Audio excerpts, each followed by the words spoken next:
مرحوم کلینی اپنی کتاب شریف الکافی میں ادریس بن عبداللہ سے نقل کرتے ہیں، جب امام حسین علیہ السلام شہید ہوئے تو ابن سعد کے لشکر نے امام کی لاش پر گھوڑے دوڑانے چاہے۔ جناب فیضہ نے جناب زینب سلام اللہ علیہا کی خدمت میں عرض کیا کہ دشمن پامالی کرنا چاہتے ہیں۔ اے بی بی زینب، سفینہ جو رسول پاک کا آزاد کردہ غلام تھا، جب دریا میں اس کی کشتی ٹوٹ گئی اور تیرتے ہوئے ایک جزیرہ میں پہنچے تو ایک شیر نے سفینہ کو ہلاک کرنے کا ارادہ کیا۔ سفینہ نے فوراً کہا، یا ابا الحارث انا مولا رسول اللہ، اے شیر، میں رسول اللہ کا آزاد کردہ غلام ہوں، مجھے اذیت نہ دینا۔ جو ہی شیر نے رسول پاک کا نام سنا تو سفینہ کو اذیت نہ دی، بلکہ سفینہ کو اشارہ کر کے اپنے اوپر سوار کیا اور راستے پر لے آیا۔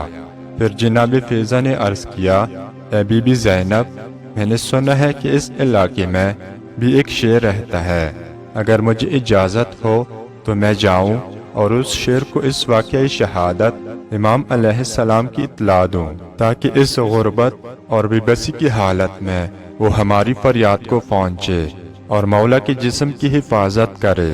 بی بی زینب سلام اللہ علیہا نے اجازت دے دی۔ جناب فیضہ صحرا کی طرف گئی اور خود کو شیر کی چگار تک پہنچایا۔ نزدیک گئی اور بلند آواز سے کہا، یا ابا الحارث، فرع رأسہ، اے ابو الحارث۔ شیر نے سر اٹھایا تو فیضہ نے کہا، اے شیر، تم جانتے ہو کہ خدا سے بے خبر اس گروہ کا کل کیا ارادہ ہے اور سلطان دین و دنیا کے جسم کے بارے میں کیا سوچ ہے۔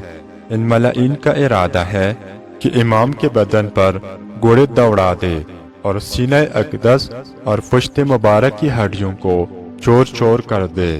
جب شیر نے یہ دکھی خبر سنی تو غرغراتا اور آنسو بہاتا ہوا سید شہداء علیہ السلام کے مقتل میں آیا اور پرحسرت نگاہوں سے شہداء کو دیکھا۔ زاروں کا تار رویا اور شہیدوں کے بدنوں میں جس میں متحر سید شہداء کو تلاش کر کے اس طرح کرتا کہ ہر شہید کو دیکھتا اور آگے گزر جاتا۔ بالآخر امام علیہ السلام کی زخمی بدن کو تلاش کر لیا۔ یہ ایسا بدن تھا کہ جس کے تمام اعضاء و جوارح زخمی تھے اور کوئی عضو سالم نہ تھا۔ شیر نے اپنے دونوں ہاتھ اس شہید کے بدن پر ایسے رکھے کہ بدن شیر کے ہاتھوں کے نیچے چھپ گیا اور محفوظ ہو گیا۔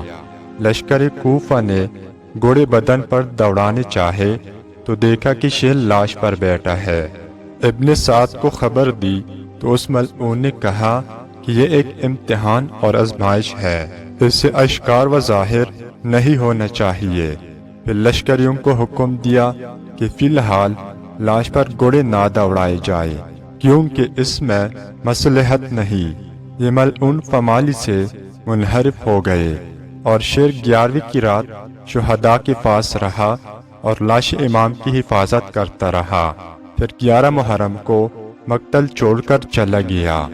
11 محرم کی عصر کے وقت جب ابن سعد نے اپنے فوجیوں کی لاشوں کو دفن کرنے کا حکم دیا تو شیر کے چلے جانے کی وجہ سے چند لوگوں سے کہا کہ اب حسین کے بدن پر گھوڑے دوڑا دے تاکہ ابن زیاد کے حکم پر عمل درآمد ہو جائے۔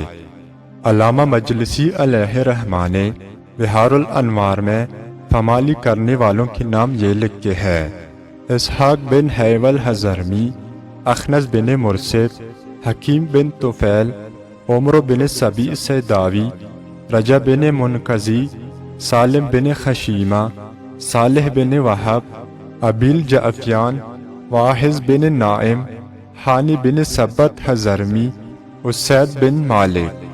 ابو عمرو الزاہد سے روایت ہے کہ میں نے ان لوگوں کی نسب کو غور سے دیکھا تو معلوم ہوا کہ 10 کے 10 حرم زادے ہیں۔ جب مختار ثقفی نے انہیں پکڑا تو حکم دیا کہ ان کے ہاتھ پاؤں کو زمین پر پھیلا کر میخیں ٹوک دے اور پھر ان خبیثوں کے ابدان پر اس قدر گھوڑے دوڑائے کہ یہ سب واصل جہنم ہو گئے۔ متعدد روایت میں موجود ہے جن میں حضرت امام علیہ السلام کی بدن مطہر کو گڑوں کے سموں سے پامال کرنا ثابت ہے۔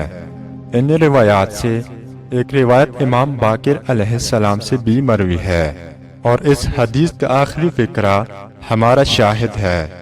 فرمایا، حضرت سید شہداء تلواروں، نیزوں، پتھروں، لکڑیوں اور عصا سے قتل ہوئے، اور شہادت کے بعد گڑوں سے بدن کو پامال کیا گیا۔